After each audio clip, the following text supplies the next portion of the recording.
Namaste, Om Sai Ram to all the Sai devotees. Today I am going to narrate the chapter number 41 of Holy Book Shri Sai Satcharitra, The Wonderful Life and Teachings of Sai Baba. The stories which are covered in this chapter are Story of the Picture, Stealing the Rags, and Reading of Gyaneshwari. With Baba's grace, I am going to start chapter number 41. As stated in the last chapter, we continue here the story of the picture. 9 years after the incident described in the last chapter, Ali Muhammad met Hemanpant again and related to him the following story. One day, while wandering in the streets of Mumbai, he bought the picture from a street hawker. Then he got it framed and set it on a wall in his house at Bandra. As he loved Baba, daily he took darshan of it.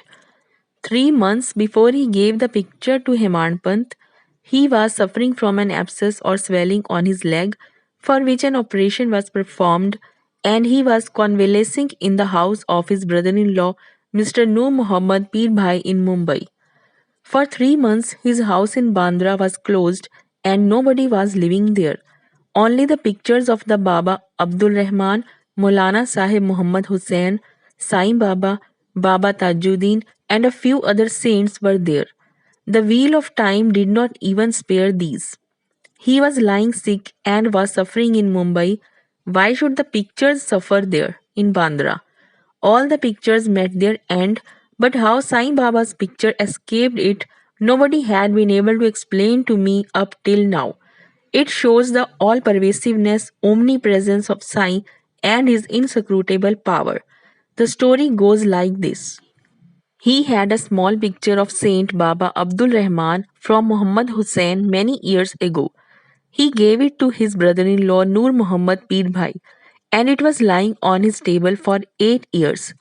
Once Pir Bhai took it to a photographer and got it enlarged to life size and distributed copies of the same amongst his relations and friends, including Ali Muhammad, who fixed it up in his Bandra house. Nur Muhammad was a disciple of Saint Abdul Rahman, and when he went to present the picture to his Guru in an open darbar held by him, the Guru got wild and ran to beat him and drove him out. He felt sorry and dejected. He also thought that he spent so much of money and incurred his Guru's displeasure and wrath, as his Guru Baba Abdul Rahman did not like image worship. He took the enlarged picture of Baba Rahman with him to Apollo Bandar, and after hiring a boat, took it and immersed it in the sea.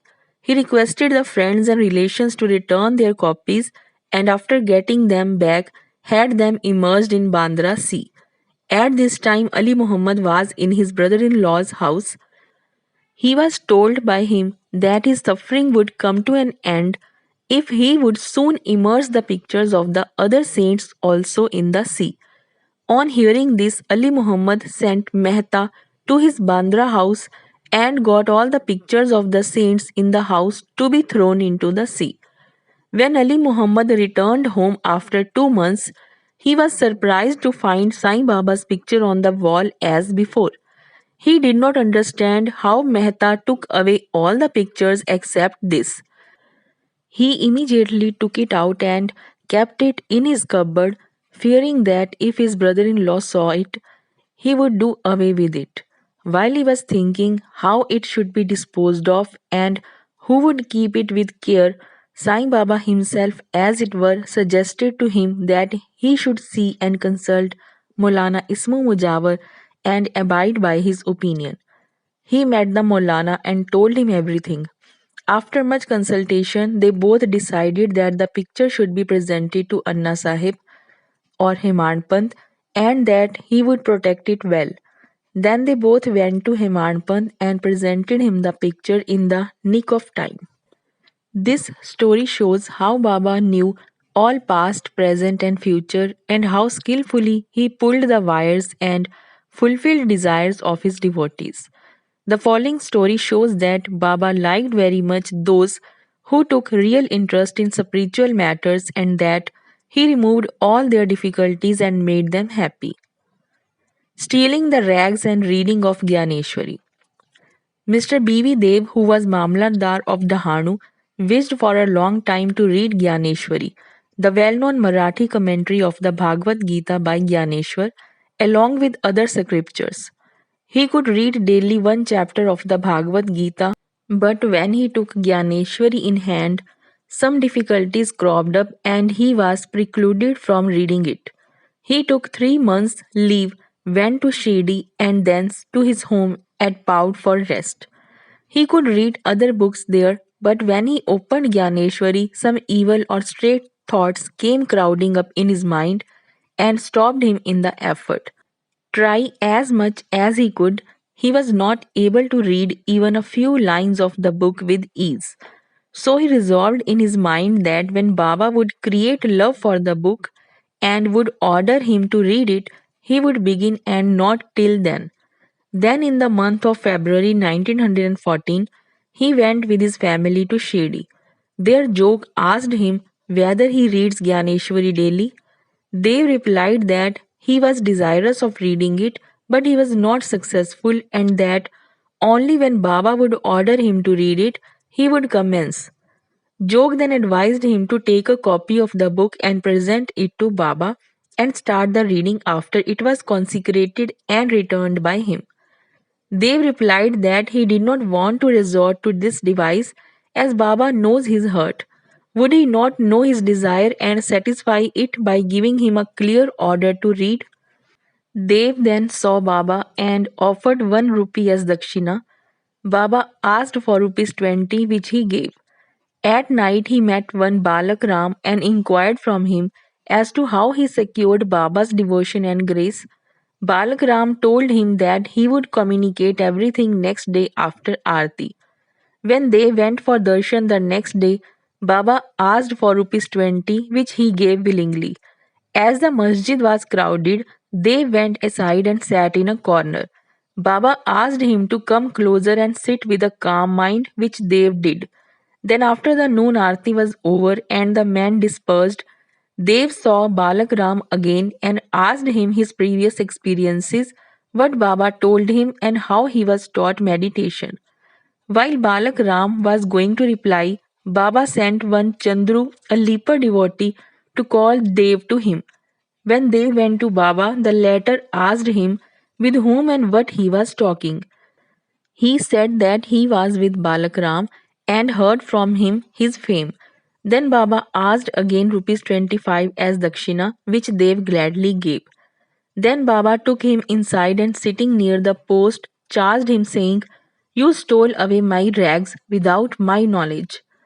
Dev denied any knowledge of the rags, but Baba asked him to make a search. He searched but found none.